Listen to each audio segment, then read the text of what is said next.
Who doesn't love the idea of floating freely in the zero-gravity environment of outer space?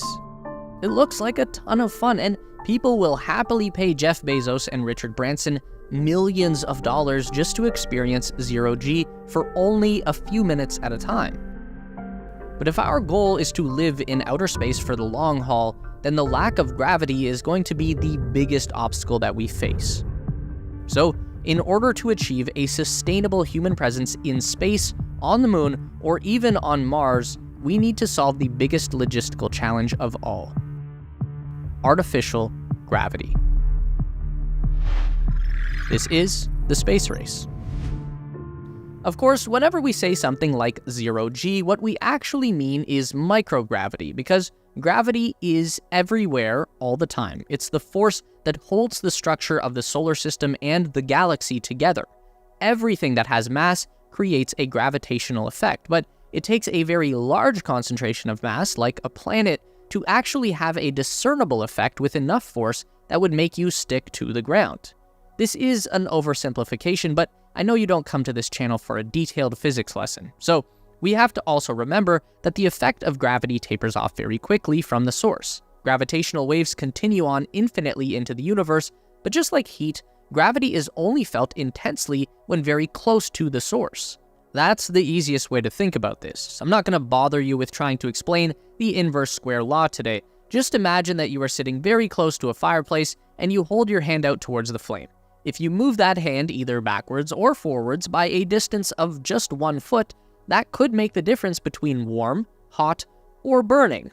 The gradient of the heat is very extreme at this distance. But if you move back and are now 6 feet away from the fire and you hold your hand out again, you'll still feel the heat, but much less of it. And if you move your hand forwards or backwards by 1 foot, your perception of heat will be more or less the same in all positions. At this distance, the gradient of heat is much softer. This is all important. Just stick with me and we'll get to the cool sci-fi stuff very shortly. The gravitational flame of the Earth is its core, which is a giant ball of solid metal that's surrounded by a thick outer layer of swirling liquid metal. An incredible amount of concentrated mass that creates a gravity well right in the middle of the planet, and that force radiates out to the surface of the Earth and even into space.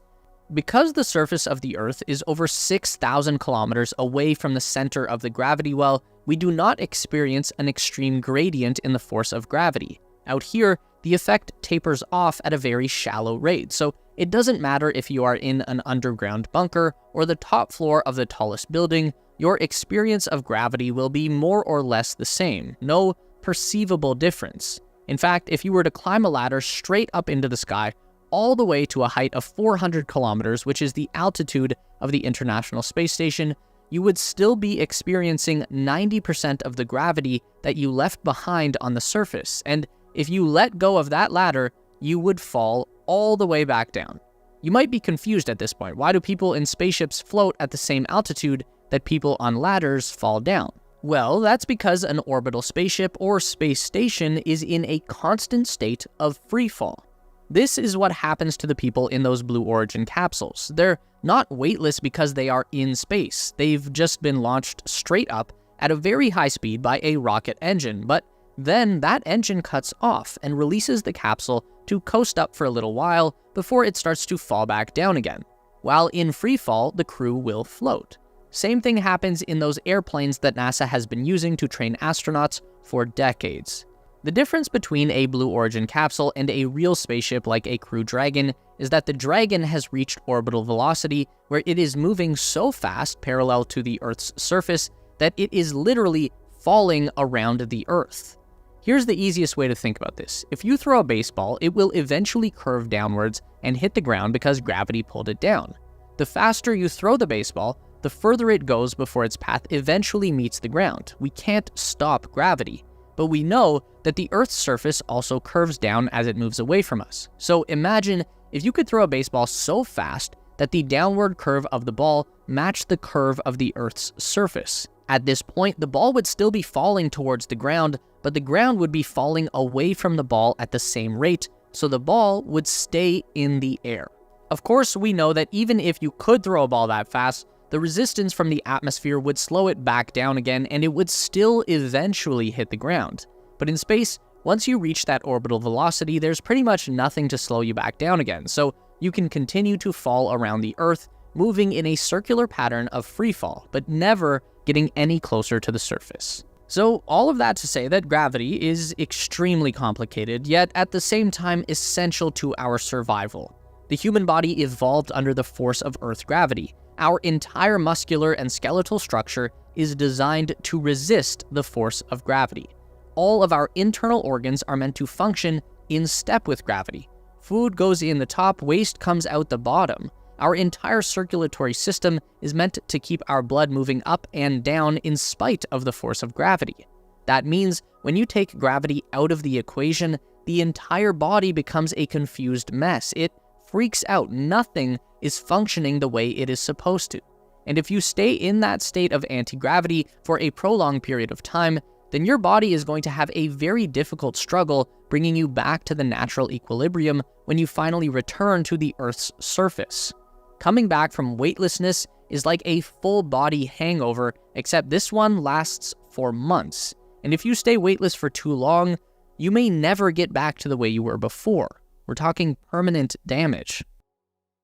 So with all of that in mind, we know that if humanity is ever to become a true spacefaring civilization and explore the outer reaches of the solar system and all of the planets and moons in between, or even if we just want to live in the orbit of our own planet, then we are going to need to sacrifice our own bodies or develop some kind of artificial gravity replacement. Because we know that the only way to create true gravity is with extreme concentrations of mass, the best we could possibly do with something as simple as a spaceship is to create a force that might simulate the effect of gravity. Luckily for us, Albert Einstein figured out how to do this a very long time ago. All we need to do is accelerate at a rate that is equivalent to the force of Earth's gravity, which in this case would be an acceleration of 9.8 meters per second squared.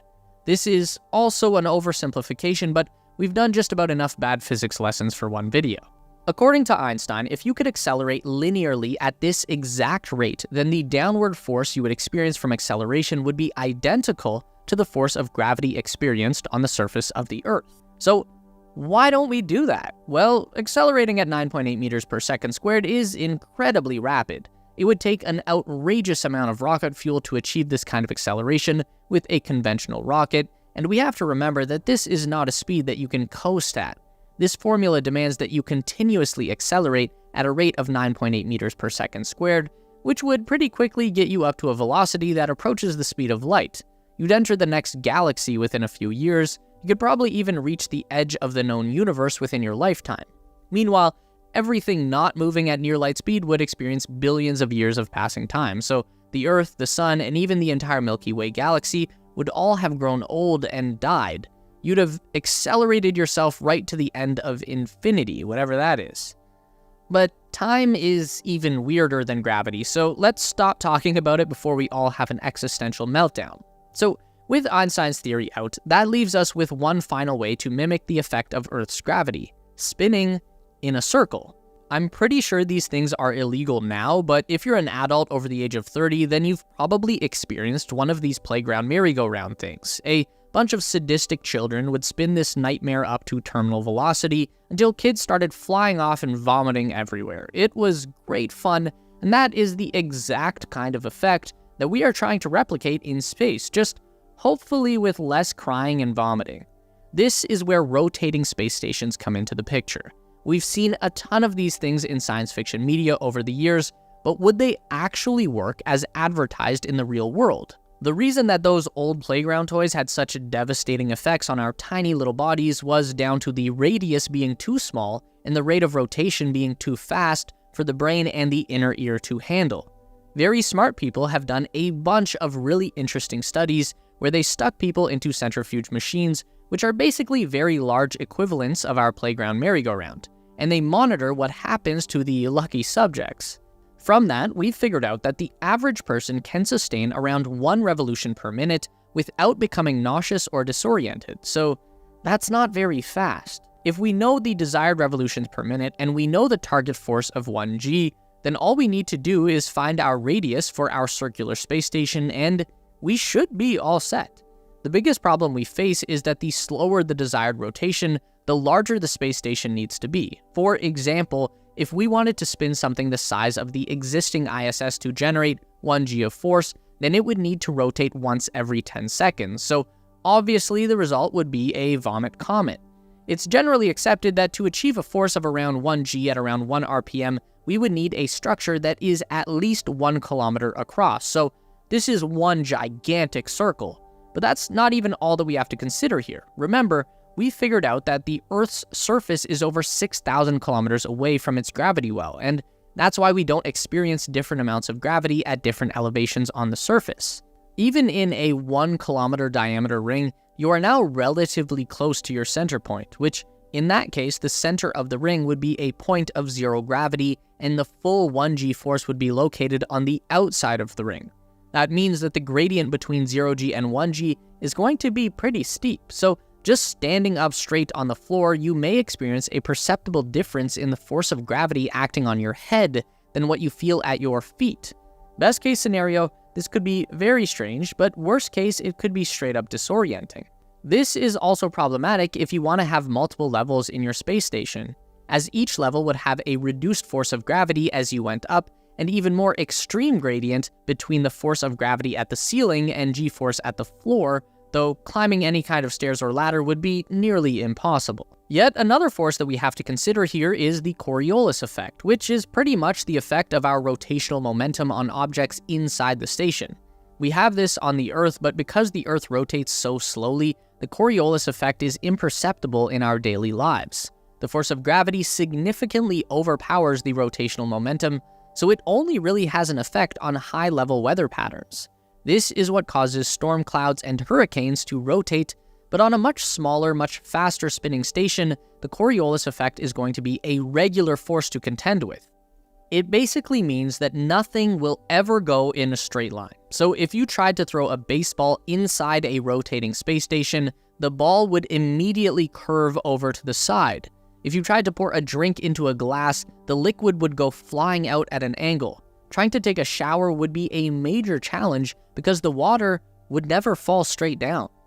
Now, you've probably already noticed that building a gigantic space station ring 1 kilometer across is going to be nearly impossible from a logistical standpoint. That's the kind of thing that will definitely require some asteroid mining and a whole manufacturing industry on the moon and stuff like that, but we could have a more feasible solution.